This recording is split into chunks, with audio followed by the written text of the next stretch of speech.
Let us solve this numerical. We have to calculate impedance at resonance frequency, impedance at 10 Hz below resonant frequency, and impedance at 10 Hz above resonant frequency. So this numerical is provided to us. Here R value is 10 ohms, L value is 0.1 Henry, and C value is 10 microfarad. Given circuit is series resonant circuit. So let us use series resonance frequency formula. Fr is equal to 1 upon 2 pi under root of LC.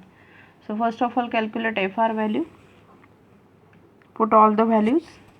So put all the values, 2 pi under root of L value is 0.1 Henry into C value is 10 microfarads, 10 into 10 to the power minus 6.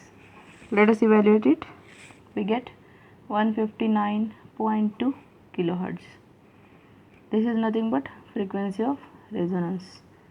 So Fr minus 10, that is 10 Hz below resonant frequency, will be 149.2 kilohertz, and Fr plus 10 will be 169.2 kilohertz. Okay, so let us solve impedance Z.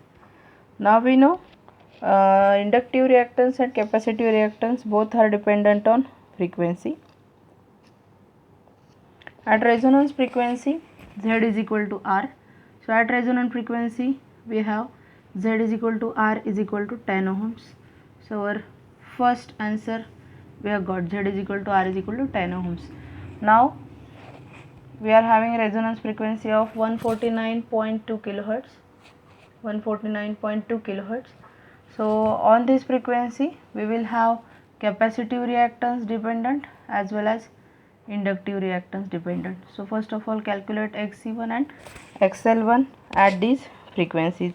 We know formula for XC1 is nothing but 1 upon omega 1 dot C, that is 1 upon 2 pi into F1 value, that is 149.2 kilohertz into capacitance value, that is 10 microfarad. Let us solve this. We will get XC1 value is equal to 106.6 ohms. 106.6 ohms. Okay. Let us calculate XL1. We know XL1 can be calculated by using the formula omega 1 dot L, that is 2 into pi into 149.2 into 10 to the power 3 into L value, that is 0.1 Henry. Let us calculate this. We got answer for XL1 as 93.75 ohms. 93.75 ohms. Okay. Also let us calculate XC2 and XL2 in a similar fashion. XC2 will be 1 upon omega 2 dot C. Put all these values, 1 upon 2 pi frequency 2, that is Fr plus 10, that is nothing but 169.2 into 10 to the power 3 into 10 into 10 to the power minus 6. So XC2 is coming out to be 94.06 ohm. Calculate XL2 value.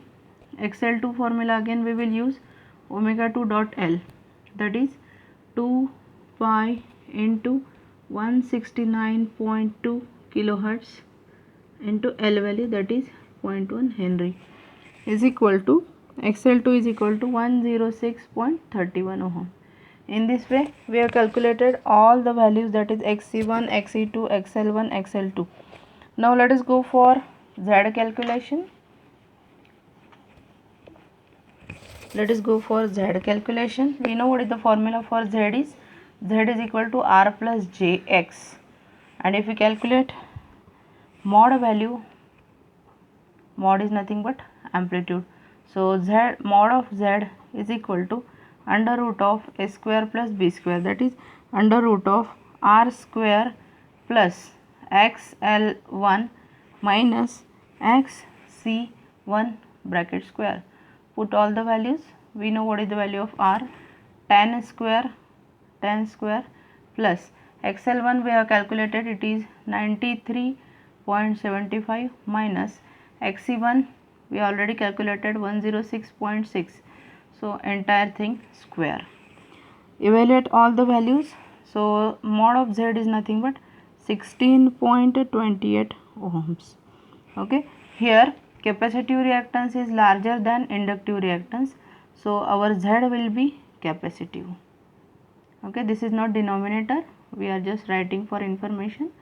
Z will be capacitive. Okay, let us go for another calculation, that is mod of Z for XL2 and XC2. Again use same formulas, R square plus XL2 minus XC2 bracket square.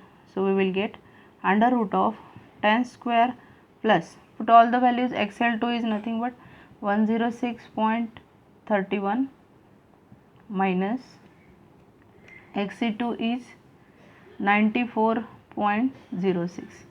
So let us evaluate this thing. So Z is nothing but 15.81. Okay, here in this case this is impedance, so it will be ohm, it will have a unit of ohms. In this way we can solve impedance numericals with the help of resonant frequency formulas. In this case inductive reactance is greater than capacitive reactance, so this Z will be inductive. We can write down for information.